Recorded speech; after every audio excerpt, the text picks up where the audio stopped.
പിതാവിന്റെയും പുത്രന്റെയും പരിശുദ്ധാത്മാവിന്റെയും നാമത്തിൽ ആമേൻ. അമ്മേ പരിശുദ്ധ അമ്മേ, അമ്മേ പരിശുദ്ധമേ, ദൈവമാതാവേ, കൃപാസനത്തിലൂടെ ഞങ്ങൾക്കും ഞങ്ങളുടെ ദേശത്തിനും അമ്മ മധ്യസ്ഥം തേടി തന്ന എല്ലാ അനുഗ്രഹങ്ങൾക്കും കൃപകൾക്കും ഞങ്ങളിപ്പോൾ ഹൃദയം നിറഞ്ഞ നന്ദി പറയുന്നു. അമ്മേ പരിശുദ്ധമേ, ദൈവമാതാവേ, 2004 ഡിസംബർ 7 ഉച്ചകഴിഞ്ഞ് 2:30 കൃപാസനത്തിൽ സംഭവിച്ച അമ്മയുടെ പ്രത്യക്ഷപ്പെടലിനെ കുറിച്ച് തിരുസഭയ്ക്ക് സമർപ്പിച്ചിരിക്കുന്ന പഠനരേഖകളുടെ മേൽ സഭാത്മകമായ പഠനം ആരംഭിക്കുവാൻ ഞങ്ങൾ പ്രാർത്ഥിക്കുന്നു. അമ്മേ പരിശുദ്ധമേ, ഭൂസ്വർലോകങ്ങളുടെ രാജ്ഞിയായ അങ്ങേയ്ക്ക് ഭൗമസംരക്ഷണത്തിനായി പ്രപഞ്ചപ്രകൃതിയെ തന്നെ തിരുസഭ പ്രതിഷ്ഠിക്കുവാൻ ഈ പ്രത്യക്ഷീകരണം വഴി ഇടയാക്കണമേ. പരിശുദ്ധമേ, ജപമാല മാതാവേ, സകല കൃപാസനം പ്രാർത്ഥനയോടും ചേർത്ത് ഞങ്ങളിപ്പോൾ പ്രാർത്ഥിക്കുന്ന ഈ കുടുംബത്തിന്റെ പ്രത്യേക നിയോഗം പറ മക്കളെ.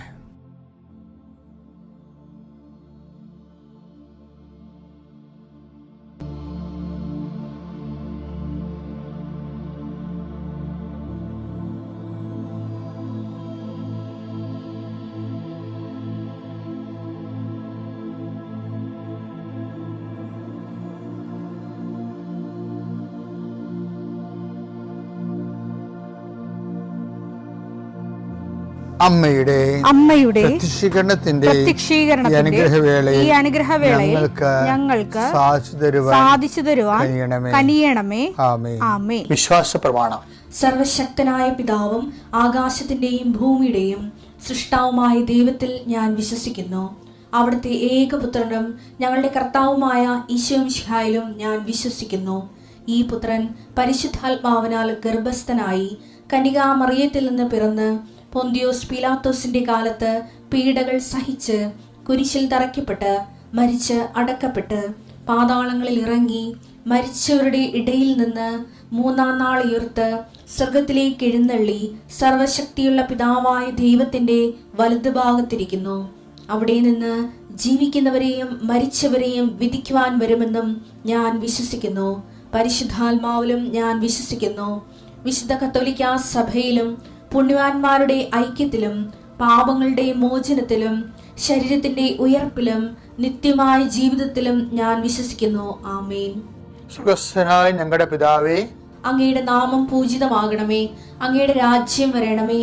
അങ്ങയുടെ തിരുമനസ് സ്വർഗത്തിലെ പോലെ ഭൂമിയിലും ആകണമേ. അന്നു വേണ്ടുന്ന ആഹാരം ഇന്ന് ഞങ്ങൾക്ക് തരണമേ. ഞങ്ങളോട് തെറ്റ് ചെയ്യുന്നവരോട് ഞങ്ങൾ ക്ഷമിക്കുന്നത് പോലെ ഞങ്ങളുടെ തെറ്റുകൾ ഞങ്ങളോടും ക്ഷമിക്കണമേ. ഞങ്ങളെ പ്രലോഭനത്തിൽ ഉൾപ്പെടുത്തരുതേ, തിന്മയിൽ ഞങ്ങൾ രക്ഷിക്കണമേ. ആമേൻ. നന്മ നിറഞ്ഞ മറിയമേ, സ്വസ്തി. കർത്താവ് അങ്ങയുടെ കൂടെ സ്ത്രീകളിൽ അങ്ങ് അനുഗ്രഹിക്കപ്പെട്ടവളാകുന്നു. അങ്ങയുടെ ഉദരത്തിൻ ഫലമായി ഈശോ അനുഗ്രഹിക്കപ്പെട്ടവനാകുന്നു. പരിശുദ്ധ മറിയമേ, തമ്പുരാന്റെ അമ്മേ, പാപികളായ ഞങ്ങൾക്ക് വേണ്ടി ഇപ്പോഴും ഞങ്ങളുടെ മരണസമയത്തും തമ്പുരാനോട് അപേക്ഷിക്കണമേ. ആമേൻ. കർത്താവേ, നിന്റെ ഉന്നതമായ നാമത്തിന് സ്തോത്രം ചെയ്യും. കർത്താവേ, നിന്റെ വിശുദ്ധ പൗരോഹിത്യത്തെ മഹത്വപ്പെടുത്തണമേ. കർത്താവെ, സഭയിലുള്ള സാന്നിധ്യം പ്രകടമാക്കണം. 40 വർഷം ഞാൻ അർപ്പിച്ച കൃപാന്റെ യുഗതിയാണ്. കൃപാസ്ഥാനത്താറെ ജീവനോടെ പ്രത്യക്ഷപ്പെട്ട മാതാവിന്റെ മാധ്യസ്ഥ രോഗികൾ, പീഡിതരെ, മാനസിക സംഘടന അനുഭവിക്കുന്നവരെ, ഡിപ്രഷൻ അനുഭവിക്കുന്നവർ, മരുന്ന് കഴിച്ചിട്ട് ഉറക്കം മൂടുകയും ശരീരം തൂക്കം വെക്കുകയും ചെയ്യുന്നതല്ലാതെ പ്രത്യേകിച്ച് പ്രയോജനമൊന്നും ഇല്ലാതെ ഡിപ്രഷൻ കൊണ്ട് വേദനിച്ച് ജീവിക്കുന്ന ആൾക്കാരെ കർത്താവേ, നീ അവരെ തൊടണമെന്ന് പ്രാർത്ഥിക്കുന്നു. ഓട്ടിസം കുഞ്ഞുങ്ങളെ, ഹൈപ്പർ ആക്ടിവിറ്റി കുഞ്ഞുങ്ങൾ, അവിടെ മാതാപിതാക്കന്മാരെ മനസ്സ് കെട്ടുപോയവരെ, തകർച്ച സങ്കടം കൊണ്ട് അവർക്ക് ജീവിക്കാൻ പറ്റാത്തവർ, ജീവിക്കാൻ വേണ്ടി ജീവിതത്തോട് മൽപ്പിടുത്തി നടത്തുന്നവർ, മരുന്ന് കഴിച്ചിട്ടും രോഗം സുഖമാക്കാതെയും രോഗം പൊറുക്കാതെയും ഇരിക്കുന്നവർ, എൻ്റെ കർത്താവിന് ഉന്നതമായ നാമത്തിൽ സഭയുടെ അധികാരത്തിൽ കുരിശിൻ്റെ അടയാളത്തിൽ ദൈവശക്തിയാൽ എനിക്ക് ദൈവസന്ധിപ്പും സൗഖ്യം ലഭിക്കട്ടെ. പിതാവും പുത്രനും പരിശുദ്ധാത്മാവുമായ സർവ്വേശ്വരാ എന്നേക്കും. ആമേൻ. മക്കളെ, പിന്നെ ഉണ്ടല്ലോ, നമ്മളെ ഒരു സ്ഥലത്ത് ഒരു ഏടാകൂടൊക്കെ ഉണ്ടായെന്ന് വിചാരിച്ചു. അപ്പം നീ ഒരു കൂട്ടുകച്ചവടക്കാരൻ കൂടി ഒരു ബിസിനസ് തുടങ്ങാൻ പോവുകയാണ്. തുടങ്ങി 50,000 രൂപ വെച്ചാൽ മറ്റേ അങ്ങോട്ടും ഇങ്ങോട്ടും പങ്കുവെച്ചോടത്തിന് അഡ്വാൻസ് ചെയ്തപ്പോൾ തന്നെ പ്രശ്നങ്ങളായി. അപ്പം നീ എന്ത് ചെയ്യുന്നറിയാമോ? അയ്യോ ഇതുപോലെ കുഴപ്പമുണ്ടാകുക, മുടിവാണാ. പക്ഷേ ഇനി പറഞ്ഞൊരു കാര്യമുണ്ട്, 50,000 രൂപ പോയില്ലേ, 50,000 രൂപ പോയില്ലേ എന്ന് പറഞ്ഞുകൊണ്ട് പോയതങ്ങോട്ട് പോട്ടെന്ന് വിചാരിക്കണം. കലഹം ഉണ്ടായി എന്ന് വിചാരിച്ച് അസുഖം ഉണ്ടായി, അപ്പം തന്നെ എന്താണ് വേറെ വഴി പിടിക്കാനാണ് ഈശോ പറയണത്. ഇപ്പം 50,000 പോയുള്ളൂ, ഇനി 50 ലക്ഷം പോകാതിരിക്കേണ്ടത്. അതുകൊണ്ട് എന്തെങ്കിലും ഇങ്ങനെ നക്കാപ്പിച്ച കാശ് കയ്യിൽ നിന്ന് പോയെന്ന് പറഞ്ഞുകൊണ്ട് നിങ്ങൾ സ്റ്റിക്ക് ഓൺ ചെയ്ത് ആ ബിസിനസ് വിട്ടേക്കണം. കാര്യം ബിസിനസ് എന്ന് പറഞ്ഞൊരു വിശ്വാസമാണ് ആൾക്കാർ തമ്മിൽ. തുടക്കത്തിൽ തന്നെ കല്ല് കടിച്ചാൽ അത് കല്ല് മൊത്തം കടിക്കാൻ സാധ്യതയുണ്ട്. കർത്താവ് അങ്ങനെയല്ലേ? ആ ചെബുതി പുത്രന്മാരൊക്കെ ചെന്നപ്പോൾ എന്താണ് അവർ അവിടെ പ്രശ്നമായി. അപ്പോൾ ഇവരെന്താ പറയണത്? യാക്കോബും യോഹന്നാനും ആ വഴി തന്നെ പോകത്തുള്ളൂ, അവന്മാരുടെ നേരെ തീങ്ക് എന്തൊക്കെ വിട്ടാലും ശരി ഞങ്ങൾ ആ വഴി പോകുന്നതാണ്. എന്താണ് കർത്താവ് പറഞ്ഞത്? എന്താ രൂപയാണൊക്കെ ഉള്ളത്, ആടെ കൂടെ വർക്ക് ചെയ്യണമെന്ന് ചോദിക്കും. കർത്താവ് എന്താ പറയണത്? മറ്റൊരു വഴിയെ പോയി, അതേ ഉള്ള കാര്യം. വേറെ ഒരു കാര്യം ഫ്ലോപ്പാണെന്ന് കണ്ടാൽ അടുത്ത റൂട്ട് എടുത്തേക്കണം. ആ വചനം എടുത്തേ മക്കളെ, ലൂക്ക 9:56. അവർ മറ്റൊരു ഗ്രാമത്തിലേക്ക് പോയി. സമറിയായി പോയാലേ പ്രശ്നമുള്ളൂ. സമറിയായി പോയാൽ എല്ലാവർക്കും പ്രശ്നമാണ്. അവർ നമ്മളെ വടിവാൾ കൊണ്ട് നമ്മുടെ കൈ കാലും വെട്ടിയെടുക്കും. ഇവരാണെങ്കിൽ തീ ഗന്ധം അങ്ങോട്ട് ഇടണം. ഇതൊന്നും ഒരു വർക്കൗട്ട് ചെയ്യത്തില്ല. കർത്താവ് ചെയ്ത് ആ സാധനം അങ്ങോട്ട് മാറ്റി, ആ വഴി അങ്ങോട്ട് മാറ്റി മറ്റൊരു വഴിയെ പോയി. ഇപ്പം നമുക്ക് എവിടെയെങ്കിലും ഒരു ബ്ലോക്ക് വന്നാൽ നിങ്ങളൊരു മറ്റൊരു വഴിക്ക് വേണ്ടി പ്രാർത്ഥിക്കണമെന്ന് എൻ്റെ അർത്ഥമല്ല. ബ്ലോക്ക് മാറാനാണ് ചില ആൾക്കാർ പ്രാർത്ഥിക്കുന്നത്. തുടക്കത്തിലൊക്കെ ഒരു ബ്ലോക്ക് വന്നാണ്ടല്ല, നിങ്ങൾ ബ്ലോക്ക് മാറാനല്ല പ്രാർത്ഥിക്കേണ്ടത്, വേറെ വഴി തരാൻ വേണ്ടി ദൈവം ആഗ്രഹിക്കുന്നുണ്ട്. അതുകൊണ്ടാണ് അവിടെ അത് നാളെക്കാലം നിനക്ക് പുലിവാല് വരാൻ സാധ്യതയുള്ളതുകൊണ്ടാണ് അവിടെ ഇഷ്യൂ ഉണ്ടാക്കിയിരിക്കുന്നത് കർത്താവ്. അപ്പം നീ കർത്താവിനെ പോലെ വേറെ വഴി എടുത്തേക്കണം, അല്ലെങ്കിൽ ആ സമയം പോലെ വേറെ വഴിക്ക് വേണ്ടി പ്രാർത്ഥിക്കണം. വേറെ വഴികളെന്ന് പറഞ്ഞതേ, ഉദാഹരണത്തിന് ഞാൻ പറയട്ടെ, ഇപ്പം വേറെ വചനം എടുത്തേ, മത്തായി 2:12. ഹെരോദേസിന്റെ അടുക്കിലേക്ക് മടങ്ങിപ്പോകരുതെന്ന് സ്വപ്നത്തിൽ മുന്നറിയിപ്പ് ലഭിച്ചതനുസരിച്ച് അവർ മറ്റൊരു വഴിയെ സ്വദേശത്തേക്ക് പോയി. അപ്പോൾ ഒരു വഴിയെ ഉള്ളതുമ്പോൾ ഞാൻ സ്റ്റിക്ക് ഓൺ ചെയ്യരുത്, ഒരു വ്യക്തിയെ ഉള്ളതുമ്പോൾ സ്റ്റിക്ക് ഓൺ ചെയ്യരുത്. അതിപ്പോൾ ഒരു കാര്യത്തിന് നമ്മൾ ഇപ്പം നിൻ്റെ കർത്താവ് ദൈവം ഞാനാകുന്നു, ഞാൻ അല്ലാതെ മറ്റൊരു ദൈവം ഉണ്ടാകണം, ദൈവത്തിന് വേണ്ടി അല്ലാതെ ബാക്കി എല്ലാവരെയും ദൈവങ്ങളാക്കരുത്. അപ്പം നീ ഒരു ചെറുക്കനെ കണ്ട് ഇഷ്ടപ്പെട്ടു, അവനെ കെട്ടില്ല എനിക്ക് വേണ്ടെന്ന് പറയരുത്. അവനെ കെട്ടില്ല എനിക്ക് വേണ്ടെന്ന് പറയുമ്പോൾ അപ്പം നിൻ്റെ കർത്താവ് ദൈവം അവനാവും. അത് വിഗ്രഹാരാധനയില്ലേ? അപ്പം നീ അവിടെ അടിമയാണെന്നില്ലേ അർത്ഥം? വിഗ്രഹത്തിന് അടിമയായില്ലേ നീ? അപ്പം ദൈവത്തിന് വല്ല ബന്ധമുണ്ടോ എൻ്റെ ജീവിതത്തിൽ? എന്നുവെച്ചാൽ ബോധമില്ല ദൈവത്തിൻ്റെ നിങ്ങൾ ഓർക്കണം, നിങ്ങൾ കാണിക്കുന്ന എല്ലാവിധ നിങ്ങളുടെ ജീവിതത്തിൽ നിങ്ങൾ അത് തന്നെ നാളെ പാമ്പ് പോലെ കഴുത്ത ചുറ്റാൻ സാധ്യതയുള്ള സംഭവങ്ങളൊക്കെ ദൈവം എടുത്ത് കളയാൻ വേണ്ടി വന്നാലും എടുത്ത് കളയിപ്പിക്കും. അവിടെ ഇരിക്കട്ടെ അത് ഞാൻ കഴുത്തോട്ട് കൊത്തുമ്പോഴായിരിക്കും അറിയണത്. പല ആൾക്കാരുടെയും പ്രശ്നങ്ങൾ അവരുണ്ടാക്കിയെടുക്കുന്നതാണ്. അതാണ് ബൈബിൾ പറയണത്. ബൈബിൾ എന്താ പറയണത്? ദൈവം മനുഷ്യനെ സരളഹൃദയമായിട്ട് സൃഷ്ടിച്ചു, സങ്കീർണങ്ങളായ പ്രശ്നങ്ങൾ അവൻ്റെ സ്വന്തം സൃഷ്ടിയാണ്. അതിനടുത്ത് സഭാപ്രസംഗം 7:29 നല്ല രസമുള്ള വചനമായിട്ടാ ഇത്. ദൈവം മനുഷ്യനെ സിമ്പിൾ ഹാർട്ട്, അതാണ് ലളിത ഹൃദയനായിട്ട് സൃഷ്ടിച്ചു. എന്നാൽ അവന്റെ സങ്കീർണ പ്രശ്നങ്ങൾ അവന്റെ തന്നെ സൃഷ്ടിയാണ്. ഹിസ് ഓൺ ക്രിയേഷൻസ് എല്ലാം ഉണ്ടാക്കി വിട്ടത് നീ തന്നെ. വിഷയം കുളവാക്കിയത് നിങ്ങളാണെന്ന് തന്നെ ബൈബിൾ പറയണത്. നമ്മുടെ നാട്ടുഭാഷയെ പറഞ്ഞാൽ ദൈവം സരളഹൃദയനായിട്ട് സൃഷ്ടിച്ചു, ഈ വിഷയം കുളവാക്കിയത് നിങ്ങൾ തന്നെയാണെന്ന്. അവൻ്റെ സങ്കീർണങ്ങളായ പ്രശ്നങ്ങൾ അവൻ്റെ തന്നെ സൃഷ്ടിയാണെന്ന്. അമ്മയുടെ പ്രത്യക്ഷീകരണത്തിൻ്റെ സ്ഥിരം സാക്ഷിയായി എന്നെയും എൻ്റെ കുടുംബത്തെയും ഉയർത്തിയതിന് അമ്മയ്ക്കും തിരുക്കുമാരനും 1000 നന്ദി പറയുന്നു. ഞാൻ Ramya Varghese, Perumbavoor കീഴിലം cent Thomas Malankara Catholic ദേവാലയത്തിൽ നിന്ന് വരുന്നു. ഇതെൻ്റെ മക്കൾ എയ്വൻ, എയ്ഡൻ, എയ്ബൽ. ഞാൻ ആദ്യമായി ഉടമ്പടി എടുത്തത് 2021 നവംബർ 1-ാം തീയതിയാണ്. ഞാൻ ഇവിടെ വരാനുണ്ടായ സാഹചര്യം എൻ്റെ ഹസ്ബൻഡിൻ്റെ രോഗാവസ്ഥയുമായിട്ടാണ്. അന്ന് അച്ഛനുമായിട്ട് പ്രാർത്ഥിക്കാൻ ഇടയായി. അപ്പോൾ എൻ്റെ മനസ്സിൽ അച്ഛൻ ഹസ്ബൻഡിനെ തൊട്ട് അനുഗ്രഹിച്ചതിന് ശേഷം എൻ്റെ മനസ്സിലൊരു ഒരു മെസ്സേജാണ് എനിക്ക് കിട്ടിയത്. കാരണം മാതാവ് കൃപാസനത്തിൽ പ്രത്യക്ഷപ്പെട്ടപ്പോൾ ഒരു ദുരന്തം ഉണ്ടാകുവാൻ പോകുന്നു, പ്രാർത്ഥിക്കണം എന്ന ഒരു മെസ്സേജാണ് അച്ഛന് കൊടുത്തത്. അതേപോലെ തന്നെ ഞാൻ ഇവിടെ ആദ്യമായി കടന്നു വന്നപ്പോൾ എൻ്റെ മനസ്സിലും മാതാവ് എനിക്കൊരു മെസ്സേജ് തന്നു. അച്ഛൻ എന്നെ ആശ്വസിപ്പിച്ചു, എൻ്റെ തോളത്ത് തട്ടി ആശ്വസിപ്പിച്ചു. അപ്പോൾ ഞാൻ എൻ്റെ മനസ്സിൽ അത് ഏറ്റെടുത്തു. എനിക്കറിയാം എന്തോ ദുരന്തം വരാൻ പോകുന്നു എന്ന് എൻ്റെ ജീവിതത്തിൽ ഉണ്ടാകുമെന്നും എനിക്ക് എൻ്റെ മനസ്സിൽ തോന്നി. ഞാൻ അതിന് പ്രകാരം മുന്നോട്ട് പോയി. അതിൽ ഏകദേശം ഇവിടുന്ന് പോയതിന് ശേഷം എൻ്റെ ഹസ്ബൻഡ് മരിച്ചു. ഞാൻ അതിനുശേഷം 2022 ഡിസംബർ 20 ദൈവം എന്നെ ഒരു ഉടമ്പടിയിൽ എങ്ങനെ ജീവിക്കണമെന്നും ഒറ്റയ്ക്ക് ഒരു ഭൂമിയിൽ എൻ്റെ ദൈവവും എൻ്റെ മാതാവും മാത്രമായി ഞാൻ എങ്ങനെ ജീവിക്കുന്നു എന്ന് ഞാൻ ഇപ്പോഴും നിങ്ങളെല്ലാം ബോധ്യപ്പെടുത്താൻ വേണ്ടി ഞാൻ ഈ സാക്ഷ്യം എല്ലാവരുടെയും മുന്നിൽ ഞാൻ അവതരിപ്പിക്കുകയാണ്. ഞാൻ എൻ്റെ ജീവിതത്തിൽ ഞാൻ അതൊരു മെസ്സേജായി ഏറ്റെടുത്തു. അതിന് പ്രകാരം ഞാൻ തളർന്നില്ല. എനിക്ക് എന്തോ ഒരു ശക്തി ദൈവം എനിക്ക് തന്നു. കാരണം നിനക്ക് ഏഷ്യ 54:5 എന്ന വചനമാണ്. ഞാൻ അങ്ങനെ വചനമൊന്നും ബൈബിൾ ചെറുപ്പം തൊട്ടേ വായിക്കും, പള്ളിയിൽ പോകും, ഭയങ്കര മാതാവിൻ്റെ ഭക്തിയൊക്കെയാണ്. പക്ഷേ ഞാൻ എൻ്റെ മനസ്സിൽ ആ വചനം അങ്ങനെ മനസ്സിൽ എപ്പോഴും അത് വന്നുകൊണ്ടിരിക്കുകയാണ്. അതായത് സൃഷ്ടാവാണ് നിൻ്റെ ഭർത്താവ്, സൈന്യങ്ങളുടെ ദൈവം എന്നാണ് അവൻ്റെ നാമം. ആ വചനം എപ്പോഴും എൻ്റെ മനസ്സിൽ ഇങ്ങനെ പറഞ്ഞുകൊണ്ടിരിക്കുകയായിരുന്നു. അപ്പോൾ ഞാൻ അതിൽ പ്രകാരം ഞാൻ കൂടുതൽ ശക്തി പ്രാപിച്ചു.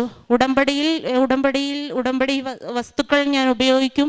അങ്ങനെ ഉടമ്പടിയിൽ പൂർണ്ണമായിട്ട് മുന്നോട്ട് പോകുന്ന അവസ്ഥയിൽ ഞാൻ ഒരു കുറവും ഈ ജീവിതത്തിൽ ഇന്നേ വരെ ഉണ്ടായിട്ടില്ല. എൻ്റെ ദൈവത്തോട് ഞാൻ ഒന്നും ചോദിക്കാറില്ല. അതിനുശേഷം ഞാൻ ഇത് 6ാമത്തെ പുതുക്കലാണ്. ഞാൻ ഒരു ഉടമ്പടി നിയോഗം പോലും ഞാൻ അതിൽ എഴുതിയിട്ടില്ല. ഞാൻ ഇത്ര മാത്രം എഴുതും എന്നും വന്നിട്ട്, ദൈവമേ, നീ എനിക്ക് തന്നുകൊണ്ടിരിക്കുന്നതും ഞാൻ നിന്നിൽ നിന്ന് സ്വീകരിക്കേണ്ടതുമായ അനുദിന ജീവിതത്തിന് വേണ്ടിയല്ല, നിത്യത എന്നൊരു ഇറ്റേണൽ ലൈഫ്, അതിനു വേണ്ടി മാത്രമായിരിക്കണമേ എന്ന് മാത്രമാണ് ഞാൻ അതിലെഴുതുന്നത്. ഇറ്റേണൽ ലൈഫ് എന്നൊരു നിത്യത എന്നൊക്കെ നമ്മൾ ചെറുപ്പം തൊട്ട് കേൾക്കാറുണ്ടെങ്കിലും പക്ഷേ ഇത്രത്തോളം വിലയുള്ളതാണെന്ന് മനസ്സിലാക്കി തന്നത് ആ ഒരു ഉടമ്പടിക്ക് ശേഷമാണ്. കാരണം നമ്മളെല്ലാ കാര്യങ്ങളും ലൗകികമായി ആഗ്രഹിക്കുന്നവരാണ്. ഫാമിലി, ജീവിതം, എല്ലാ കാര്യങ്ങളും നമ്മൾ ആഗ്രഹിക്കും. അപ്പോൾ പക്ഷേ നമ്മൾ ദൈവത്തെ അതിൻ്റെ ഒരു സെക്കൻഡ് പ്രയോറിറ്റി നമ്മൾ കൊടുക്കാറില്ല. പക്ഷേ എനിക്ക് പിന്നെ അതിന് ശേഷം ഈ ദുരന്തം പോകുന്നു എന്ന് മാതാവ് പറഞ്ഞതിന് ശേഷം എൻ്റെ പ്രയോറിറ്റി എന്ന് പറഞ്ഞാൽ ഇറ്റേണിറ്റിയാണ്. ബാക്കി എനിക്കും എല്ലാം എൻ്റെ ജീവിതത്തിൽ വന്നോട്ടെ, എനിക്ക് ഒരു പ്രശ്നവുമില്ല. കാരണം ഞാൻ ഇങ്ങനെ എൻ്റെ മനസ്സിലൊരു ചിന്തയായിട്ട് ഇങ്ങനെ പോകും. ഓരോ കാര്യങ്ങളും, ഓരോ പ്രശ്നങ്ങളോ അല്ലെങ്കിൽ ഓരോ പ്രതിസന്ധികളും ദൈവത്തെ ഞാൻ മുറുകെ പിടിക്കും. ദൈവമേ ഇങ്ങനെ വന്നുള്ളൂ. പിന്നെ ഒരു 2 ദിവസത്തിന് ശേഷം പിന്നെ അതെനിക്കൊരു സന്തോഷമായി മാറും. അത് എവിടെ നിന്നാണെന്ന് എനിക്കറിയില്ല, അത് അങ്ങനെയായി മാറുന്നു. അതിൽ ഓരോരോ കാര്യങ്ങളും ഞാൻ പറയുകയാണ്. ഏകദേശം ഒരു 15 വർഷമായി ഞാൻ ഒരു PSC ജോലിക്ക് വേണ്ടി ആഗ്രഹിക്കുന്ന ഒരു വ്യക്തിയായിരുന്നു. ഞാൻ അത്യാവശ്യം പഠിക്കുന്ന കൂട്ടത്തിലാണ്. ഒരു അഹങ്കാരം എനിക്കുണ്ടായിരുന്നു. കാരണം ഞാൻ പലപ്പോഴും PSCയിൽ ഫസ്റ്റ് 10 റാങ്കിന് മുമ്പിൽ വരും. പക്ഷേ അന്നൊക്കെ ഒന്നില്ലെങ്കിൽ അത് റിജക്റ്റ് ആയി പോകും, അല്ലെങ്കിൽ എൻ്റെ ലിസ്റ്റിൽ നിന്നത് വിളിക്കില്ല. അപ്പം ഞാനൊരു താൽക്കാലികമായ ഒരു ജോലിക്ക് തുടർന്നുകൊണ്ടിരുന്നു. അപ്പം ഞാൻ ഈ ഒറ്റയ്ക്കായ ജീവിതത്തിൽ എനിക്ക് മക്കളെ നോക്കണം. അപ്പം എനിക്കത് പറ്റില്ല. അപ്പം ഞാൻ ദൈവത്തോട് പറഞ്ഞു, ദൈവമേ, ഞാൻ എത്ര PSC എഴുതിയിരിക്കുന്നു, ലിസ്റ്റിലുണ്ട്, പക്ഷെ ദൈവമേ എനിക്ക് നീ എന്താ തരാത്ത എന്ന് ചോദിക്കുമ്പോഴത്തേക്കും അപ്പോൾ ഏകദേശം 1 മാസം ഇല്ല, 2 ലിസ്റ്റ് ഏകദേശം ഒരേപോലെ വിളിക്കുകയാണ്. ഏകദേശം 1 വർഷത്തിൻ്റെ ഇട ഉണ്ടായിരുന്നു ജോയിൻ ചെയ്യുന്നതിന്. അത് ഞാൻ മലപ്പുറം ജില്ലയിൽ താലൂക്ക് ആശുപത്രി ജോലി ചെയ്തു. ഇപ്പോൾ ഞാനത് മെഡിക്കൽ കോളേജിൽ ഒരു സ്റ്റാഫ് നഴ്സായിട്ട് വർക്ക് ചെയ്യുകയാണ്. അപ്പം അങ്ങനെ എനിക്ക് ആ PSC 2 ജോലി എനിക്ക് തന്നു. ഞാൻ ഒന്നിൽ നിന്ന് ട്രാൻസ്ഫർ ആയിട്ടാണ് ഇപ്പോൾ തൃശ്ശൂർ വർക്ക് ചെയ്യുന്നത്. അപ്പോൾ എനിക്ക് എൻ്റെ മാതാവും എൻ്റെ ഈശോയും എനിക്ക് ആ ജീവിതത്തിൽ ഏറ്റവും വലിയൊരു അനുഗ്രഹമാണ് തന്നത്. കാരണം ആരുടെയും മുന്നിൽ ഞാൻ ഒരു പരിഹാസ വസ്തുവോ അല്ലെങ്കിൽ ഒരു പണത്തിന് വേണ്ടി ഞാൻ മക്കളെ നോക്കാൻ വേണ്ടി ഞാൻ ആരുടെയും മുന്നിൽ എന്നെ ദൈവം അനുവദിക്കില്ല. അതെനിക്ക് പൂർണ്ണ ബോധ്യമുണ്ടായിരുന്നു. രണ്ടാമതായിട്ട് ഞങ്ങൾ നിലമ്പൂരാണ് താമസിച്ചിരുന്നത്. നിലമ്പൂർ എന്ന് പറയുമ്പോൾ എല്ലാവർക്കും അറിയായിരിക്കും, ഒരു വനമേഖലയാണ്. ഒരു 10-25 കിലോമീറ്റർ ദൂരം വരണം ഒരു ടൗണിലേക്ക് എത്താൻ. അപ്പോൾ ഞാൻ എൻ്റെ മനസ്സിൽ ജോലി കിട്ടി. ദൈവമേ, ഒരു സാധാരണ വീടാണ്, ഓടിട്ട ഒരു വീട്. ആ വീട്ടിൽ പ്രളയവും ആ ഏരിയ എന്ന് പറഞ്ഞാൽ പ്രളയവും ഭയങ്കര മൃഗങ്ങളുടെ ശല്യമൊക്കെ ഉള്ളതാണ്. അപ്പം ഞാൻ എൻ്റെ മനസ്സിൽ വിചാരിച്ചു, ദൈവമേ, ഈ മക്കളെയും കൊണ്ട് ഞാൻ എങ്ങനെ ജീവിക്കും? ദൈവം എനിക്കൊരു വീട് തരുമോ എന്ന് ഞാൻ ആലോചിച്ചു. അപ്പോൾ ദൈവം ഞാൻ ഏത് മനസ്സിൽ വിചാരിച്ചു. അപ്പോൾ ജോലി കിട്ടി. അപ്പോൾ അതിന് പ്രകാരം ഒരു വീട് വാങ്ങാൻ, അപ്പോൾ അനിയത്തി ഒക്കെ വീട് കണ്ടു തുടങ്ങി. ആദ്യമായിട്ടൊരു വീട് എന്നെ കാണാൻ വിളിച്ചിട്ട് ഞാൻ അവിടെ ചെന്നു. അപ്പോൾ വീടിൻ്റെ ഒരു മൂലയ്ക്ക് ഞാൻ ഉപ്പ് കൊണ്ടുപോയിരുന്നു, ഉടമ്പടി ഉപ്പ് കൊണ്ടുപോയി. ഞാൻ വിശ്വാസ പ്രമാണം ചൊല്ലിയ ഉടമ്പടി ഉപ്പ് ഞാൻ അവിടെ തേച്ചു. അത് വീടിൻ്റെ കോർണറിൽ തേച്ചിട്ട് ഞാൻ പറഞ്ഞു, ദൈവമേ, നീ എനിക്ക് തരാനാണെങ്കിൽ ഈ ഒരു വീടിന് ഞാൻ അങ്ങയുടേതാക്കി മാറ്റിയാണ്, എനിക്കിതിലൊരു അവകാശവുമില്ല. അതിൻ പ്രകാരം എനിക്ക് ആ വീട് അനുവദിച്ചു തന്നു. ഏകദേശം ടൗണിൽ ഒരു നല്ലൊരു വില വരുന്ന ഒരു സ്ഥലവും വീടുമായിട്ട് ഞങ്ങൾക്കത് തന്നു. വളരെ നിസ്സാരമായ പലിശയ്ക്ക് ദൈവം അത് അനുവദിച്ചു തന്നു. ഇപ്പോഴും എല്ലാവരും ചോദിക്കും, നിങ്ങൾക്ക് എങ്ങനെ ഇത്രയും പൈസയ്ക്ക് ഇത്രയും ടൗണിൽ ഒരു വീട് ദൈവം? അപ്പോൾ ഞാൻ എൻ്റെ ദൈവത്തെ മഹത്വപ്പെടുത്താൻ വേണ്ടി എനിക്ക് ഓരോന്നോരോന്നായി ദൈവം എനിക്ക് തരികയാണ്. അതിൽ കൂടുതലെന്ന് വെച്ചാൽ ഉടമ്പടി എടുത്തതിന് ശേഷം എനിക്ക് പിതാവായ ദൈവത്തോടൊരു സ്നേഹം വരിക. സ്നേഹം എന്ന് പറഞ്ഞാൽ പിതാവായ ദൈവമുണ്ട്, പുത്രനെ നൽകി നമ്മളെ രക്ഷിച്ചു എന്നൊക്കെ നമ്മൾ വിശ്വസിക്കും. പക്ഷെ പിതാവായ ദൈവത്തോട് ഞാൻ എപ്പോൾ പ്രാർത്ഥനയിലായിരിക്കുമ്പോഴും കണ്ണടയ്ക്കുമ്പോഴും എനിക്ക് പിതാവിൻ്റെ രൂപം മനസ്സിൽ വന്നിട്ട് ഞാൻ പിതാവിൻ്റെ കഴുത്തേൽ 2 കൈയിട്ട് ഇങ്ങനെ തൂങ്ങിക്കിടക്കുന്ന എപ്പോഴും ഒരു ദർശനമാണ്. ഞാൻ പലപ്പോഴും അത് മാറ്റാൻ ശ്രമിക്കും. കാരണം വലിയ മഹത്വകരമായ ഒരു പിതാവിൻ്റെ കഴുത്തിൽ കാലിൽ പിടിക്കേണ്ടതല്ലേ എന്നൊക്കെ പലപ്പോഴും ചിന്തിക്കും. പക്ഷെ എൻ്റെ മനസ്സിൽ അങ്ങനെയാണ് തോന്നുന്നത്. ഞാൻ ചോദിക്കും, പിതാവായ ദൈവത്തെ, തൻ്റെ പുത്രനെ ഈ ലോകത്തിലേക്ക് നമ്മെ രക്ഷിക്കാൻ വേണ്ടി പിതാവ് അത്ര സ്നേഹം കാണിച്ചു. അപ്പോൾ ഞാൻ പിതാവിനോടാണ് എല്ലാം ചോദിക്കുന്നത്, അങ്ങയുടെ പുത്രനെ മഹത്വപ്പെടുത്താൻ ഇടവരുത്തണം. എൻ്റെ ഓരോ നിമിഷവും, എൻ്റെ ഓരോ ദിവസവും ഞാൻ അങ്ങയുടെ പുത്രനെ മഹത്വപ്പെടുത്താൻ വേണ്ടി ഇടവരുത്തണമേ എന്ന് ഞാൻ പിതാവിനോട് എന്നും പ്രാർത്ഥിച്ചുകൊണ്ടിരുന്നു. പിന്നെ ഞാൻ എൻ്റെ ജീവിതത്തിൽ ഒന്നിനും നന്ദി പറയുന്നതെന്ന് വെച്ചാൽ, നന്ദി പറയുന്നത് പിതാവായ ദൈവം ഈ പുത്രനെ ഈ ലോകത്തിലേക്ക് തന്നതിന് മാത്രമേ ഞാൻ നന്ദി പറയാറുള്ളൂ. കാരണം നമ്മൾ അതിൻ പ്രകാരം ആ പുത്രൻ്റെ സ്നേഹം ഞാൻ ഈ ഉടമ്പടിയിലാണ് കണ്ടെത്തിയിരിക്കുന്നത്. നിത്യതയിലൂടെ നമ്മൾ ഈ ലോകത്ത് പ്രവർത്തിക്കേണ്ടതും എല്ലാം നിത്യതയ്ക്ക് വേണ്ടിയായിരിക്കണം. ബാക്കി എന്തെല്ലാം പ്രശ്നങ്ങൾ നമ്മുടെ ജീവിതത്തിൽ ഉണ്ടായാൽ പോലും അതിലൊന്നും തളരാനോ അതിനുവേണ്ടി കരഞ്ഞിരിക്കാനോ ഞാൻ ഇതുവരെ എന്നെ ദൈവം ഇടയാക്കിയിട്ടില്ല. പിന്നെ ഞാൻ പറയാറുള്ളതെന്ന് വെച്ചാൽ, എൻ്റെ ചെറിയ മോൻ്റെ ഒരു രോഗസൗഖ്യമാണ്. ഒരു ദിവസം രാവിലെ അവൻ്റെ ഒരു സ്ക്രോട്ടൽ ഏരിയയിൽ നല്ല രീതിയിൽ സ്വെല്ലിങ് വന്നു. അപ്പോൾ സ്വെല്ലിങ് വന്ന് നല്ല രീതിയിൽ ചുമന്ന് ഇരുന്നു. അപ്പോൾ ഞാൻ ഉടമ്പടി തൈലം വിശ്വാസ പ്രമാണം ചൊല്ലി ഞാൻ അതിൽ പുരട്ടി. ഒരു ഡോക്ടറെ ഒന്നും കാണിച്ചില്ല. എനിക്കെന്തോ ഒരു ധൈര്യം തന്നു. നല്ല രീതിയിൽ സ്വെല്ലിങ് ആയിരുന്നു.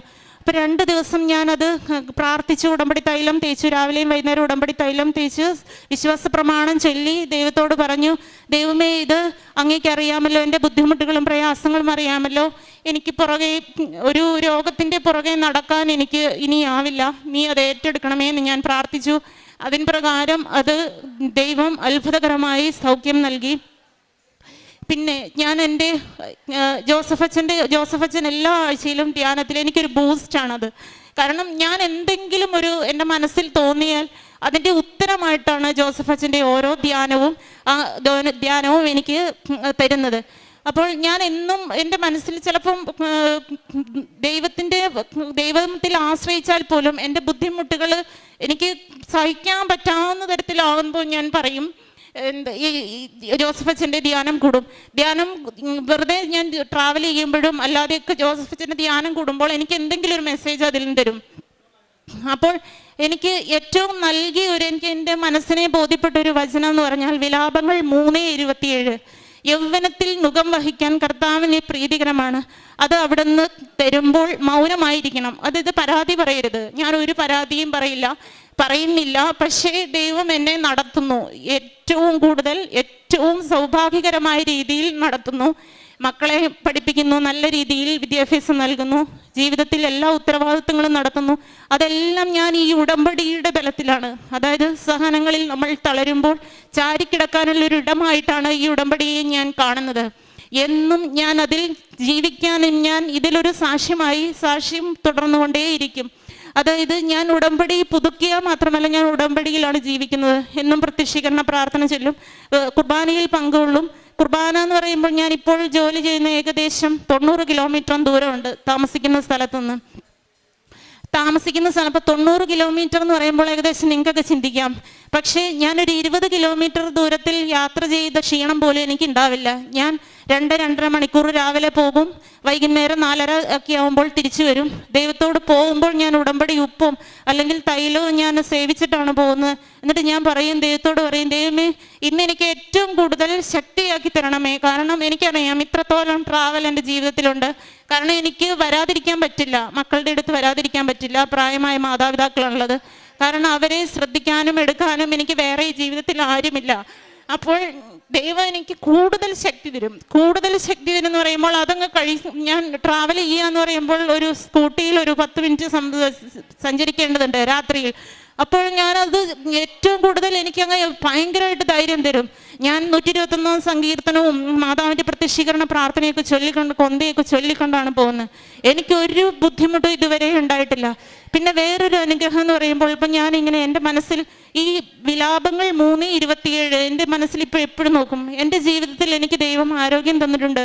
ഞാൻ മറ്റുള്ളവർക്ക് വേണ്ടി ദൈവം എനിക്ക് തന്ന കൃപ മറ്റുള്ളവരിലേക്ക് പകർന്നുകൊണ്ടിരിക്കണം. അതെനിക്കൊരു കുറച്ച് ബോധ്യമാണ് ദൈവം തന്നത്. അതുകൊണ്ട് ഞാൻ അടുത്ത എൻ്റെ മനസ്സിലൊരു ബിസിനസ് സംബന്ധമായ ഒരു ഐഡിയ ദൈവം എനിക്ക് തരികയാണ്. ഒത്തിരി പ്രാർത്ഥിച്ചൊരുങ്ങി ഞാൻ ദൈവത്തോട് ചോദിക്കും, ഇതെൻ്റെ ജീവിതത്തിൽ നടക്കുമോ? കാരണം എനിക്കെല്ലാം കൂടെ സമയമുണ്ടാവുമോ എനിക്കറിയില്ല. ഈശോ അത് പോസിറ്റീവ് മാത്രമായിട്ടാണ് എനിക്ക് തന്നത്. അപ്പം ഞാൻ പറയും, എല്ലാവരും എന്നോട് ചോദിക്കും, നീ എങ്ങനെ ഇതെല്ലാം മാനേജ് ചെയ്യുന്നു? കാരണം ഞാൻ രാവിലെ എഴുന്നേറ്റ് പോകും, അതിനുശേഷം വന്നിട്ട് ഞാൻ ഈ വർക്ക് ചെയ്യും, മക്കളുടെ കാര്യം നോക്കും, അങ്ങനെ എല്ലാ കാര്യം എങ്ങനെ ദൈവം നിനക്ക് അപ്പം ഞാൻ പറയും, എൻ്റെ ദൈവം തൻ്റെ പുത്രനെ മഹത്വപ്പെടുത്താൻ വേണ്ടി എന്നെ ഒരു ഉപകരണമാക്കിയിരിക്കുക. പിന്നെ ഞാൻ എന്തിനാ പേടിക്കുന്നത്? ഞാൻ അങ്ങനെ എൻ്റെ ഒരു ഹോം മെയ്ഡ് ബിസിനസ്, ഫുഡിൻ്റെ ഒരു ബിസിനസ് സ്റ്റാർട്ട് ചെയ്തു. ഞാനും എൻ്റെ സിസ്റ്ററും കൂടെയാണ് ചെയ്യുന്നത്. അത് നല്ല രീതിയിൽ മുന്നോട്ട് പോകുന്നു. അത് ഓരോ വ്യക്തികൾക്ക് കൊടുക്കുമ്പോഴും ഞാൻ അതിൻ്റെ അകത്ത് ഉടമ്പടി ഉപ്പ് വിശ്വാസ പ്രമാണം ചൊല്ലി ഞാൻ അതിൻ്റെ അകത്ത് ഇട്ടിട്ട് ഞാൻ പറയും, ദൈവമേ എനിക്ക് ഒരു കഴിവുമില്ല, എനിക്ക് കുക്ക് ചെയ്യാനും എനിക്ക് അറിയേയില്ല. കുക്ക് ചെയ്യാന്ന് പറഞ്ഞിട്ട് എനിക്ക് അതിൻ്റെ ഒരു ടേസ്റ്റ് വ്യത്യാസം പോലും മനസ്സിലാകാത്തൊരു വ്യക്തി, ഞാൻ കൊടുക്കുന്ന സാധനങ്ങളെല്ലാം എല്ലാവരും പറയുക, എന്തൊരു ടേസ്റ്റ്, എന്താ ഇതിൻ്റെ അകത്ത് ആഡ് ചെയ്യുന്നേ എന്ന് ചോദിക്കും. അപ്പം ഞാൻ പറയും, എൻ്റെ ഈശോയെ മഹത്വപ്പെടുത്താൻ വേണ്ടി ദൈവം എന്നെ ഒരു ഉപകരണമാക്കിയിരിക്കുകയാണ്. അത് ഈശോയാണ് ചെയ്യുന്നത്. ഞാൻ ഓരോരുത്തരോടും പറയുന്നുണ്ട്. കാരണം എനിക്കറിയാം എനിക്ക് കുക്ക് ചെയ്യാനുള്ള കഴിവില്ല. എൻ്റെ ജീവിതത്തിൽ ഒരു കഴിവും എനിക്കില്ല. അതായത് ഉടമ്പടിയിൽ പറയുന്ന പോലെ not by merit but by grace. ഈ ഗ്രേസ് ആണ് ജീവിതത്തിൽ എനിക്ക് പ്രചോദനമായി മുന്നേറിക്കൊണ്ടിരിക്കുന്നത്. പിന്നെയുള്ള ഒരു സാക്ഷി എന്ന് പറഞ്ഞാൽ എൻ്റെ ഡ്രൈവിങ്ങിനെ കുറിച്ചാണ്. ഹസ്ബൻഡ് മരിച്ചതിന് ശേഷം 2 വണ്ടിയും വീട്ടിൽ കിടക്കുന്നു. ഞങ്ങൾ ഓട്ടോ വിളിച്ച് പോകുന്ന ഒരു ഗതികേടാണ്. എനിക്ക് വണ്ടിയുടെ ഫ്രണ്ടിലിരിക്കുമ്പോൾ പോലും എനിക്ക് ഭയങ്കര പേടിയെന്ന് പറഞ്ഞാൽ ഞാൻ ഓടിക്കുന്ന പോലെയൊക്കെ എനിക്ക് തോന്നുന്നത്. അപ്പോൾ ഞാൻ ദൈവത്തോട് പറയും, ദൈവമേ ഈ വണ്ടികൾ രണ്ടും ഈ വീട്ടുമുറ്റത്ത് കിടന്നിട്ട് എനിക്കിത് വേറെ ഒരു നിവൃത്തിയില്ലല്ലോ, ദൈവമേ എന്നെ സഹായിക്കണം, എനിക്ക് ധൈര്യം തരണമേന്ന് ഞാൻ എല്ലാ ദിവസവും പ്രാർത്ഥിക്കും. അതിന് പ്രകാരം ഞാൻ ഡ്രൈവിംഗ് ടെസ്റ്റ് പാസ്സായി. ഡ്രൈവിംഗ് ടെസ്റ്റിന് പോയപ്പോൾ അവിടെയും ഞാൻ വിശുദ്ധ തൈലവും സ്റ്റിയറിങ്ങിലൊക്കെ തൈലവും വിശുദ്ധ ഉപ്പും ഉടമ്പടി ഉപ്പും ഞാൻ വിശ്വാസ പ്രമാണം ചൊല്ലി അതിന് പ്രകാരം എനിക്ക് ഡ്രൈവിംഗ് ടെസ്റ്റ് കിട്ടി. ഞാനിപ്പോൾ നല്ല തിരക്കുള്ള റോഡിൽ, MC റോഡ് എന്നൊക്കെ പറഞ്ഞാൽ നല്ല തിരക്കുള്ള റോഡിൽ കൂടെ ഞാൻ ഡ്രൈവിംഗ് ചെയ്യുന്നു. അതെൻ്റെ അമ്മ മാതാവും ഈശോയും എനിക്ക് തന്ന വലിയൊരു അനുഗ്രഹമാണ്. പിന്നെ എൻ്റെ ജീവിതം ഞാൻ ഇത്രത്തോളം സഹനത്തിലൂടെയും ഒക്കെ കടന്നു പോകുമ്പോൾ ദൈവം സ്വർണം അഗ്നിയിൽ ശുദ്ധി ചെയ്യപ്പെടുന്നു എന്നുള്ളൊരു വചനം എൻ്റെ മനസ്സിൽ പറയുന്നു.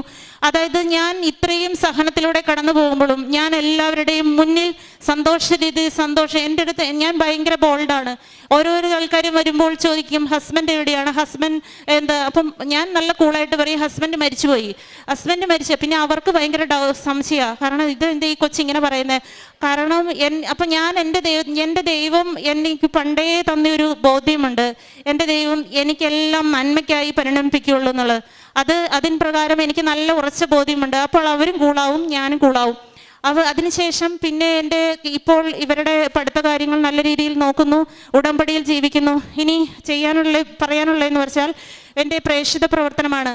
അപ്പം നേഴ്സിംഗ് എന്ന ജോലി, ഞങ്ങൾ വളരെ പാവപ്പെട്ട, പഠിക്കാനൊന്നും ഒരു പണവുമൊന്നും ഇല്ലാതിരുന്ന സമയത്ത് ഈ നേഴ്സിംഗ് എന്ന ജോലി എൻ്റെ മനസ്സിലേക്ക് ഈശോ തന്നു. അപ്പോൾ അന്ന് ലോണൊക്കെ എടുത്താൽ പഠിച്ചേ. പക്ഷേ ഈ നേഴ്സിംഗ് എന്ന ജോലിയിലൂടെ ഈശോയുടെ കരുണ മറ്റുള്ളവരിലേക്ക് കൊടുക്കാനുള്ള ഒരു ഉപാധിയായിട്ട് എനിക്ക് അന്ന് തോന്നിയത്. പക്ഷെ അത് എത്രത്തോളം ഇത്ര മനോഹരമായിട്ട് ഞാൻ ചെയ്യുന്നതെന്ന് എനിക്ക് നല്ല ബോധ്യമുണ്ട്. കാരണം എനിക്ക് ഒരാളെ കണ്ടാൽ എനിക്ക് ഈശോയുടെ കരുണ ഓർമ്മ വരും. ഈശോയുടെ കരുണ എന്ന് വെച്ചാൽ പ്രത്യേകിച്ച് ഗവൺമെൻറ് സെറ്റപ്പിലൊക്കെ ആകും വർക്ക് ചെയ്യുമ്പോൾ നമുക്ക് മനസ്സിലാകും. അവിടെ വന്ന് ഓരോ രോഗികളും വളരെ കഷ്ടപ്പാടും പ്രയാസങ്ങളും നിറഞ്ഞ ഒരു അനുഭവ രീതിയിലൂടെ കടന്നു പോകുന്ന സ്ഥിര രോഗവും എല്ലാം. അപ്പം ഞാൻ എൻ്റെ പ്രേക്ഷിത പ്രവർത്തനം എന്ന് പറയുമ്പോൾ ഇപ്പോൾ ഞാൻ കുട്ടികളുടെ വാർഡിലാണ് വർക്ക് ചെയ്യുന്നത്. എനിക്ക് കുഞ്ഞുങ്ങളെ കാണുമ്പോൾ അവരുടെ മാതാപിതാക്കൾക്ക് അവരുടെ ആ ഒരു സാഹചര്യം മനസ്സിലാകും. ഞാൻ അവരോട് സംസാരിക്കും. ഞാൻ എൻ്റെ ഡ്യൂട്ടി സമയം നോക്കാറില്ല. ഞാൻ അവിടെ നിന്ന് സംസാരിച്ച് അവർക്ക് ഈശോയെ കൊടുക്കും. ഈശോയെ കൊടുക്കുമെന്ന് വെച്ചാൽ പ്രധാനമായും കൃപാസനത്തിലെ ധ്യാനം, യൂട്യൂബ് ചാനൽ അതെല്ലാം ഷെയർ ചെയ്ത് കൊടുക്കും. പത്രം ഞാൻ ഇപ്പം 3 മാസം കൂടുമ്പോൾ എൻ്റെ പത്രം ഞാൻ നടന്ന് 10-25 കിലോമീറ്റർ ഞാനും മൂത്ത മോനും കൂടെ നടന്ന് കൊടുക്കുമായിരുന്നു. പത്രം കഴിഞ്ഞ് കഴിയുമ്പോൾ ഞാൻ എൻ്റെ മനസ്സിൽ തോന്നുക, ഈശോയെ പത്രം കിട്ടുന്നില്ല, പത്രം കിട്ടണമെങ്കിൽ ഇത്രയും ദൂരം, അന്ന് ഞാൻ നിലമ്പൂരായിരുന്നു, ഇത്രയും ദൂരം വരണമല്ലോ എന്ന് വിചാരിക്കുമ്പോൾ പ്രത്യേകിച്ച് ഒരു പള്ളിയിൽ പോകുമ്പോൾ അവിടെ കാണും 2-3 കെട്ട് പത്രം. ആ പത്രം ഞാൻ അവിടെ നിന്ന് എടുത്ത് ഞാൻ കൊടുക്കുമ്പോൾ ഞാൻ പറഞ്ഞാണ് കൊടുക്കുന്നത്. ഞാൻ വിശ്വാസ പ്രമാണം ചൊല്ലി പ്രാർത്ഥിച്ചാണ് കൊടുക്കുന്നത്. കാരണം ഞാൻ ഈ പത്രം കൊടുക്കുന്നതിലൂടെ ഒരു വ്യക്തിയെങ്കിലും ആത്മാവെങ്കിലും രക്ഷപ്പെടുമെങ്കിൽ രക്ഷപ്പെടട്ടെ എന്നുള്ള രീതിയിൽ ഞാൻ പറഞ്ഞ് പ്രാർത്ഥിച്ചു കൊടുക്കും. ഇത് നിങ്ങൾ നഷ്ടപ്പെടുത്തരുത്, താഴെ ഇടരുത്, വളരെ വിശുദ്ധമായി കാത്തുകൊള്ളണമെന്ന് പ്രധാനമായും എല്ലാവരോടും പറഞ്ഞു കൊടുക്കുള്ളൂ. അങ്ങനെ എല്ലാവർക്കും കൊടുത്തു തീർക്കണമെന്നൊന്നുമില്ല. ഞാൻ കൊടുക്കുന്ന പത്രം വ്യക്തമായി പറഞ്ഞ് അവരെ ബോധ്യപ്പെടുത്തി ഞാൻ കൊടുക്കും. പിന്നെ ഇപ്പോൾ ഉള്ള സാഹചര്യം എന്ന് പറഞ്ഞാൽ ഈ മെഡിക്കൽ കോളേജിലെ രോഗികൾ എന്ന് പറഞ്ഞാൽ വളരെ ബുദ്ധിമുട്ട് അനുഭവിക്കുന്നവരാണ്. അവർക്ക് ഞാൻ പത്രം കിട്ടാൻ ഞാൻ ഇവിടെ വരണം. അപ്പോൾ ഞാൻ യൂട്യൂബ് ചാനലിൽ പറഞ്ഞു കൊടുക്കും, അമ്മമാർക്ക് പറഞ്ഞു കൊടുക്കും, അമ്മമാരോട് പറയും. പിന്നെ അവിടെ ഒത്തിരി ആൾക്കാർ പത്രം കൊണ്ട് കൊടുക്കുന്നുണ്ട്. പത്രം കൊണ്ട് കൊടുത്താൽ വെറുതെ നമ്മൾ കൊടുത്ത് ആ പത്രത്തിൻ്റെ എനിക്ക് ഭയങ്കര വേദനയാണ്. കാരണം പത്രം കിടക്കുന്ന കാണുമ്പോൾ ഓരോരുത്തരും നിലത്തേക്കൂടെ ചവിട്ടി പത്രത്തിൻ്റെ മുകളിൽ പാത്രവും അല്ലെങ്കിൽ അവരുടെ സാധനങ്ങളും എടുത്തു വെക്കാനുള്ള ഒരു സാധനമായിട്ടാണ് അവർ ഉപയോഗിക്കുന്നത്. അപ്പോൾ കൊടുക്കും ഭയങ്കര വേദന. ഞാൻ അതെല്ലാം അവരോട് പറഞ്ഞ് മനസ്സിലാക്കി കൊടുത്ത് അതെല്ലാം പെറുക്കിയെടുത്തിട്ട് ഞാൻ ഒന്നില്ലെങ്കിൽ അവിടെയുള്ള രോഗികൾക്ക് അത് പറഞ്ഞു കൊടുക്കും. ഇതാണ് ഇത്ര മഹത്തമായ പത്രമാണ്, നിങ്ങളിങ്ങനെ സാധനം വെക്കാനുള്ള ഇതല്ല, അതറിയില്ലായിരുന്നു സിസ്റ്റർ, അതുകൊണ്ടാണെന്ന് പറയും. അപ്പോൾ പത്രം കൊടുത്ത് അതെടുക്കും. എന്നിട്ട് ഞാൻ ചവറ്റുകുട്ടയിലും അതൊക്കെ പോയി അവരൊക്കെ കളഞ്ഞെടുക്കുന്ന പത്രം ഞാൻ വേറെയുള്ളവർ കുറേ പഴയതൊക്കെ ആയിരിക്കും, പക്ഷേ ഞാനത് പറഞ്ഞു കൊടുക്കും. പത്രം നിങ്ങളങ്ങനെ കളയരുത് എന്നുള്ള രീതിയിൽ പറഞ്ഞു കൊടുക്കും. അപ്പോൾ ഇവിടെ വന്ന് ഇവിടുത്തെ യൂട്യൂബ് ചാനൽ ധ്യാനം എല്ലാ ചൊവ്വാഴ്ചയുമുണ്ട്.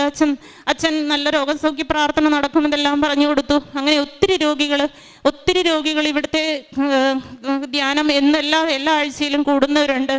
പിന്നെ ജീവകാരുണ്യ പ്രവർത്തനങ്ങൾ എന്ന് പറയുമ്പോൾ പ്രധാനമായിട്ടും അത് ഒരാഴ്ചയിൽ മാസത്തിൽ എനിക്ക് എന്നെ ദൈവം ഇങ്ങനെ തോന്നിപ്പിക്കും. അതിപ്പം തോന്നിപ്പിക്കും, ഒരാളെ കാണുമ്പോൾ ഇവർക്ക് പൈസയുടെ ആവശ്യമുണ്ട്, അല്ലെങ്കിൽ ഇവർ വളരെ ബുദ്ധിമുട്ടിയാണ് ജീവിക്കുന്നതെന്ന് എൻ്റെ മനസ്സിൽ തോന്നിപ്പിക്കും. ഞാൻ അവരുടെ അടുത്ത് പോയി സംസാരിക്കുമ്പോൾ അത് കറക്റ്റാണ്. കാരണം അവർ ആഗ്രഹിക്കുന്ന ഒരു എക്സാമ്പിൾ പറഞ്ഞാൽ, ഒരു കൊച്ച് വന്നിരിക്കുകയാണ്, ഒരു ആപ്പിളിന് വേണ്ടി കൊതിക്കുന്ന ഒരു കൊച്ച്. ഒരു ആപ്പിൾ ഈ കാലത്ത് മേടിച്ചു കൊടുക്കാൻ പറ്റാത്ത മാതാപിതാക്കൾ നമ്മുടെ ഈ സമൂഹത്തിലുണ്ട്. അപ്പോൾ ആ ഒരു ബുദ്ധിമുട്ട് നമ്മൾ മനസ്സിലാക്കുമ്പോൾ നമുക്ക് ഭയങ്കര വേദനയാണ്. അങ്ങനെയുള്ളവർ ഞാൻ കണ്ടെത്തി ദൈവം എനിക്ക് ചിലപ്പോൾ ഒന്നും ഉണ്ടാവില്ല അന്നേരം കയ്യിൽ, പക്ഷെ ഞാൻ കൊടുക്കും. ഞാൻ അവരുടെ നമ്പർ മേടിക്കുകയോ അങ്ങനെ എന്തെങ്കിലും ചെയ്യും. നമ്പർ മേടിച്ച് ഞാൻ അവരുടെ പിന്നെ എനിക്കുള്ള സമയത്ത് ഞാൻ കൊടുക്കുമ്പോൾ ഞാൻ മനസ്സിൽ കരുതും, ദൈവമേ വിധവ ചില്ലിക്കാശ് കൊടുത്തതിൻ്റെ അതേപോലെയാണ് ഞാനിപ്പോൾ കൊടുക്കുന്നത്. പക്ഷേ ഒരാഴ്ചയ്ക്ക് ശേഷം 3 ഇരട്ടിയായി. എനിക്ക് പോലും അറിയില്ല എനിക്കെവിടെ എൻ്റെ അക്കൗണ്ടിലേക്ക് ഗവൺമെൻറ്റിൽ നിന്നാണ് ഞാൻ പണ്ട് വർക്ക് ചെയ്ത്, അവിടെ നിന്നൊക്കെ ആണെങ്കിലും എനിക്ക് ഞാൻ ആവശ്യത്തിന് ആ ഒരു പ്രത്യേക നിമിഷം ഞാൻ ആനന്ദിക്കും. കാരണം എന്ന് വെച്ചിട്ടുണ്ടെങ്കിൽ ദൈവം എന്നെ എത്രത്തോളം കരുണയോടെ കാത്തു പരിപാലിക്കുന്നു എന്നുള്ളത് ഞാൻ മനസ്സിലാക്കും. അങ്ങനെ ഓരോ ദിവസവും ഓരോ കുട്ടികൾ അല്ലെങ്കിൽ ഇപ്പോൾ വർക്ക് ചെയ്യുന്ന സ്ഥലത്താണെങ്കിലും അല്ലെങ്കിൽ ഓരോരുത്തരുടെ ബുദ്ധിമുട്ടുകൾ മനസ്സിലാക്കാനുള്ളൊരു ഒരു ഭാഗ്യം ദൈവം എനിക്ക് തരുന്നുണ്ട്. ഞാൻ അവരെ പറഞ്ഞ് മനസ്സിലാക്കും, അവരെ ദൈവത്തിങ്കിലേക്ക് ആഴപ്പെടുത്തും. ക്രിസ്തീയ ജീവിതം ഇങ്ങനെയാണ് ജീവിക്കേണ്ടത് എന്നുള്ള ഓരോ മൂല്യം. പിന്നെ അച്ഛൻ കഴിഞ്ഞ 16th ധ്യാനത്തിൽ പറയുന്നുണ്ട്, 4 കടമ്പ കടക്കണം, 4 കടമ്പയാണ് ഉടമ്പ ജീവിതം എന്ന്.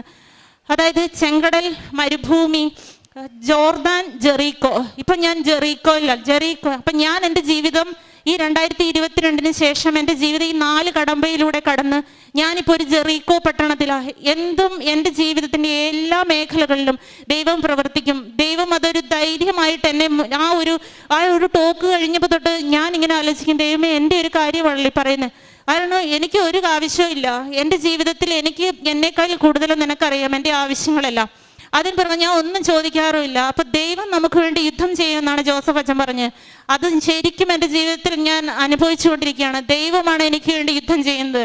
ഞാൻ ഒരു കാലത്തും തളരില്ല. ഞാനിത് ഈ പറയുമ്പോൾ ഞാൻ നിങ്ങളിൽ പലർക്കും ഒരു പ്രചോദനമാവട്ടെ. എൻ്റെ സാക്ഷ്യം ഈ ഒരു സാക്ഷ്യത്തിലൂടെ പലർക്കും ഒരു പ്രചോദനമാവുന്നത് വഴി എനിക്ക് എൻ്റെ ജീവിതത്തിൽ എൻ്റെ ദൈവത്തെ മഹത്വപ്പെടുത്താനുള്ള ഒരു ഉപാധിയായിട്ട് കൂടി ഞാൻ ഈ സാക്ഷ്യം ഈശോയുടെ അമ്മയ്ക്കയുടെയും മുന്നിൽ ഞാൻ സമർപ്പിക്കുന്നു.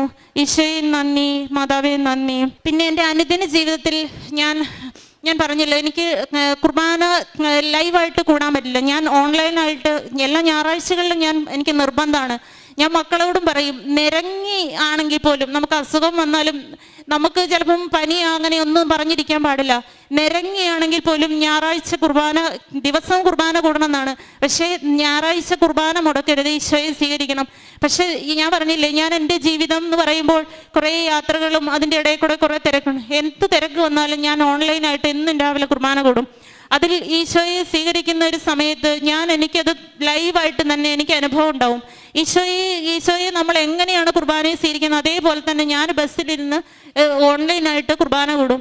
പിന്നെ അനുദിന ജീവിതത്തിലെ പ്രാർത്ഥനകൾ, കുടുംബ പ്രാർത്ഥനയുണ്ട്, ബൈബിൾ വായിക്കാറുണ്ട്. പിന്നെ അച്ഛൻ്റെ ഡെയിലി ബ്രെഡ് എന്നും 5:30 ഞാൻ കൂടും. എന്നും രാവിലെ പോകുമ്പോൾ 5:30 കൂടും. പിന്നെ ജപമാല എന്ന് പറയുമ്പോൾ ജപമാല എൻ്റെ ഒരു ഓട്ടോമാറ്റിക്കായിട്ട് ഇങ്ങനെ വന്നുകൊണ്ടിരിക്കും. അത് എത്രണ്ണം ചൊല്ലുന്നൊന്നും അറിയില്ല. പക്ഷേ ഇങ്ങനെ ഓട്ടോമാറ്റിക്കായിട്ട് ഞാൻ എൻ്റെ സമയത്ത് വെറുതെ ഇരിക്കുമ്പോഴും അല്ലെങ്കിൽ ബസ്സിൽ യാത്ര ചെയ്യുമ്പോഴൊക്കെ ഇങ്ങനെ വരും. മിനിമം ഒരു 2-3 എണ്ണമൊക്കെ ഒരു ദിവസം ചൊല്ലും. വീട്ടിൽ കുടുംബ പ്രാർത്ഥനയിൽ ജപമാല ഒരു നിർബന്ധമാണ്. അങ്ങനെ അതൊക്കെ ചെയ്ത് ഞാൻ അനുഷ്ഠിച്ചു പോരുന്നു. ഇത്രയൊക്കെയാണ് എൻ്റെ ഉടമ്പടി സാക്ഷ്യം. ഈ ഉടമ്പടി ഞാനിതിപ്പോൾ ഒരു സാക്ഷ്യം, ഒരു തുടക്കമാണ്. ഇനിയും ഞാൻ വരും. ഞാൻ ഈ അൾത്താരയിൽ നിന്ന് സാക്ഷ്യം പറയാൻ. എൻ്റെ ഈശോയ്ക്കും മാതാവിനും 1000 നന്ദി. കർത്താവേ, അങ്ങാണ് എൻ്റെ രക്ഷാകവചവും എൻ്റെ മഹത്വവും. എന്നെ ശിരസ്സുയർത്തി നിർത്തുന്നതും അവിടുന്ന് തന്നെ. സങ്കീർത്തനം 3:3 വചനമാണ്. രമി എപ്പോഴും പറയാറുണ്ട്, നമ്മുടെ ജീവിതത്തിൽ, എൻ്റെ ജീവിതത്തിൽ എപ്പോഴും ദൈവത്തെ മഹത്വപ്പെടുത്താനുള്ള ഒരു അവസരവും ഞാൻ നഷ്ടപ്പെടുത്താറില്ല. അങ്ങയുടെ പുത്രനോട്, ഈശോയുടെ അമ്മയോട് ചേർന്ന് നിന്ന് ദൈവത്തെ മഹത്വപ്പെടുത്താനുള്ള ഒരു ആഗ്രഹത്തോടു കൂടിയാണ് രമ്യ ഉടമ്പടി ജീവിതം മുന്നോട്ട് നയിക്കുന്നത്. കിട്ടിയ അനുഗ്രഹങ്ങളെല്ലാം മറ്റുള്ളവരോട് ഷെയർ ചെയ്തു. പിന്നീടുണ്ടായിരുന്ന രോഗസൗഖ്യമാണ്. മകന് രോഗം വന്നപ്പോൾ സാധാരണ നഴ്സസ് നമുക്കറിയാം പെട്ടെന്ന് മെഡിക്കൽ ലൈനിലാണ്, ഹോസ്പിറ്റലിലേക്ക് മെഡിസിനെയാണ് ആശ്രയിക്കുന്നത്. പക്ഷേ രമ്യ ഇവിടെ ഉടമ്പടി തൈലം തേച്ച് വിശ്വാസ പ്രമാണം ചൊല്ലി ഉപയോഗിച്ചതിൻ്റെ ഫലമായിട്ട് രോഗസൗഖ്യം ലഭിച്ചു. പിന്നീട് ഈ മകൾ തന്നെ ഉൾപ്രേരണ ഉണ്ടായി ഒരു ബിസിനസ് തുടങ്ങണമെന്ന്. സ്റ്റെപ്പ് ബൈ സ്റ്റെപ്സ് അമ്മ മാതാവ് തന്നെ ഈ മകളെ കൈപിടിച്ച് മുന്നോട്ട് നയിക്കുകയാണ്. അങ്ങനെ ഒരു ബിസിനസ് സ്റ്റാർട്ട് ചെയ്തു. പിക്കിൾ സ്വന്തം കൈകൊണ്ട്. മോൾ പറയുന്നത്, എനിക്ക് അത്ര വശമൊന്നുമില്ല കുക്കിങ്ങിനൊന്നും, പക്ഷെങ്കിൽ അമ്മ മാതാവിൻ്റെ വെഞ്ചരിച്ച നിറച്ച് ഉപ്പിട്ട് വിശ്വാസത്തോടെ പ്രാർത്ഥിച്ചാണ് ഞാൻ എല്ലാ കാര്യവും ചെയ്തിരുന്നത്. അതിൻ്റെ ഫലമായിട്ടാണ് ഒരു ദൈവത്തിനെ മഹത്വപ്പെടുത്താനായിട്ടുള്ള ഒരു കൃപ എനിക്ക് നൽകിയെന്നാണ് മഹത്വപ്പെടുത്തുന്നത്. അവിടെയും not by merit but by grace, ദൈവത്തിൻ്റെ കൃപയാൽ ആ ബിസിനസ്സും നല്ല സക്സസ്ഫുള്ളായിട്ട് ഫോർവേഡ് ചെയ്യുന്നു. പിന്നീട് വെഹിക്കിൾ ലൈസൻസ്. ഒട്ടും കോൺഫിഡൻസ് ഇല്ലാത്ത രമ്യയ്ക്ക് ഒരിക്കലും സ്വയം ഒന്നും പ്രതീക്ഷിച്ചില്ല അത് ചെയ്യുവാൻ സാധിക്കും, ഡ്രൈവിംഗ് എനിക്ക് ചെയ്യുവാൻ സാധിക്കും. പക്ഷെങ്കിൽ 3 മക്കളെയുമായിട്ട് കുട്ടികളുടെ പഠിത്തം നോക്കണം, ഫ്യൂച്ചർ നോക്കണം. അതിന് പ്രകാരം തന്നെ അമ്മയോട് വീണ്ടും പ്രാർത്ഥിച്ച് ഡ്രൈവിംഗ് ടെസ്റ്റിന് പോവുകയാണ്. നേർച്ച വസ്തുക്കളായി വെഞ്ചരിച്ച് തൈലം തേച്ച് പ്രാർത്ഥിച്ച്, ഉടമ്പടി തൈലം തേച്ച് പ്രാർത്ഥിച്ച്, വെഞ്ചരിച്ച് ഉപ്പിട്ട് സ്റ്റെയറിങ്ങിൽ ഡ്രൈവിംഗ് പിടിച്ചിട്ട് പ്രാർത്ഥിച്ച് അതിനുശേഷം ഡ്രൈവിംഗ് ടെസ്റ്റും പാസ്സായി. ഇവിടെയെല്ലാം നാം കാണുന്നത് രമ്യ തുടർച്ചയായിട്ട് ഈശോയോടും അമ്മയോടും ഹിതമനുസരിച്ചാണ് എല്ലാ കാര്യവും ഡിസ്കസ് ചെയ്യുന്നത്, സ്വന്തം അമ്മയോട് സംസാരിക്കുന്നത് പോലെയാണ്. മത്തായിയുടെ സുവിശേഷം 21:22 പറയുന്നത് പോലെ വിശ്വാസത്തോടെ പ്രാർത്ഥിക്കുന്നതെല്ലാം നിങ്ങൾക്ക് ലഭിക്കുമെന്നാണ്. ഈ മകൾ വിശ്വാസത്തോടെ അമ്മയോട് പ്രാർത്ഥിക്കുകയല്ല, അമ്മയോട് സംസാരിക്കുകയാണ്. ഒരു കണ്ടിന്യൂസ് ആയിട്ടുള്ള ഒരു റിലേഷൻഷിപ്പാണ്, ഒരു ആത്മീയ ബന്ധം. അതുകൊണ്ട് തന്നെയാണ് എപ്പോഴും പറയുന്നത്, എനിക്കൊരു ആത്മീയ ബന്ധത്തിലേക്ക്, ഒരു ആത്മീയ വളർച്ചയിലേക്കാണ് ഉടമ്പടി നമ്മെ നയിക്കുന്നത്. സുഭാഷിതം 23:8 പറയുന്നത്, എപ്പോഴും ദൈവഭക്തിയിൽ ഉറച്ചു നിൽക്കുക, തീർച്ചയായും നിനക്കൊരു ഭാവിയുണ്ട്, നിൻ്റെ പ്രതീക്ഷകൾക്ക് ഭംഗം നേരിടുകയില്ല എന്ന്. ആ പ്രതീക്ഷയോടെയാണ് ദൈവത്തിൽ ഉറച്ച് വിശ്വസിച്ച് ഉടമ്പടി ജീവിതം കൂടുതൽ തീഷ്ണതയോടെ വിശ്വസ്തയോടെ. 3 മക്കളുണ്ട്, ജോലിയുണ്ട്, എങ്കിലും കാരുണ്യ പ്രവൃത്തികൾക്ക് സമയം ചിലവാക്കുന്നു. ഹോസ്പിറ്റലിൽ അവിടെയും ഇവിടെയും കിടക്കുന്ന പത്രങ്ങളെടുത്ത് പറഞ്ഞു കൊടുത്ത് ഓരോ രോഗികൾക്കും കൂടെ നിന്ന് അവരെ ദൈവത്തിലേക്ക് ദൈവമഹത്വത്തെ പറഞ്ഞ് മനസ്സിലാക്കി ദൈവത്തിലേക്ക് അടുപ്പിക്കുകയാണ്. അറിയാത്തവരെ അറിയിക്കുവാനും അറിഞ്ഞവരെ ആഴപ്പെടുത്തുവാനുമുള്ള ആ തീഷ്ണത, അതും ഹോസ്പിറ്റൽ നഴ്സായി, ഗവൺമെൻറ് ഹോസ്പിറ്റൽ നഴ്സായ ഈ മകള് അതും മറക്കുന്നില്ല. കാരുണ്യ പ്രവൃത്തികൾ ചെയ്ത് ദൈവത്തെ മഹത്വപ്പെടുത്താനായിട്ട്. ജീവിതത്തിൽ ഒന്നുമില്ല എന്ന് തോന്നുമ്പോൾ ഈശോയുടെയും അമ്മയുടെയും കരം പിടിച്ച് ഉടമ്പടി ചെയ്ത് മുന്നോട്ട് നയിക്കുമ്പോൾ പ്രതിസന്ധികളിൽ തളരാതെ മുന്നോട്ട് നയിക്കുന്നത്, ശിരസ്സുയർത്തി നിൽക്കുവാൻ സഹായിക്കുന്നത് ഉടമ്പടി ജീവിതമാണ്. പരിശുദ്ധമ്മയുടെ മാധ്യസ്ഥതയിൽ ഉടമ്പടി ജീവിതത്തിൽ നാം മുന്നോട്ട് നയിക്കുമ്പോഴാണ് ദൈവത്തെ പരിചയമായും ആശ്രയമായും സ്വീകരിച്ച് വിശ്വാസത്തിൽ ജീവിക്കുന്ന ഒരു സമർപ്പണ ജീവിതമാണ് ഉടമ്പടി. സങ്കീർത്തനം 23:4 പറയുന്നത് പോലെ, മരണത്തിൻ്റെ നിഴൽ വീണ താഴ്വരയിലൂടെയാണ് ഞാൻ നടക്കുന്നതെങ്കിലും അവിടുന്ന് കൂടെ ഉള്ളതിനാൽ ഞാൻ ഭയപ്പെടുകയില്ല എന്നാണ്. നമ്മുടെ ജീവിതത്തിലും ആ കൂടെയുള്ള ദൈവത്തിൻ്റെ സാന്നിധ്യം മനസ്സിലാക്കി നമ്മുടെ ഉടമ്പടി ജീവിതം കൂടുതൽ തീഷ്ണതയോടെ മുന്നോട്ട് നയിക്കാനുള്ള കൃപയ്ക്കായി പ്രാർത്ഥിക്കാം. ദൈവത്തെ എൻ്റെ രക്ഷാ കവചമായി സ്വീകരിച്ച് മഹത്വപ്പെടുത്തി ശിരസ്സുയർത്തി നിർത്തുന്ന ആ ദൈവത്തെ മഹത്വപ്പെടുത്തുവാനുള്ള കൃപയ്ക്കായി നമുക്ക് പ്രാർത്ഥിക്കാം. രമ്യ വർഗീസിനും കുടുംബത്തിൽ ലഭിച്ച ഈ എല്ലാ അനുഗ്രഹങ്ങൾക്കും നമ്മൾക്ക് കരങ്ങളടിച്ച് ദൈവത്തെ മഹത്വപ്പെടുത്താം.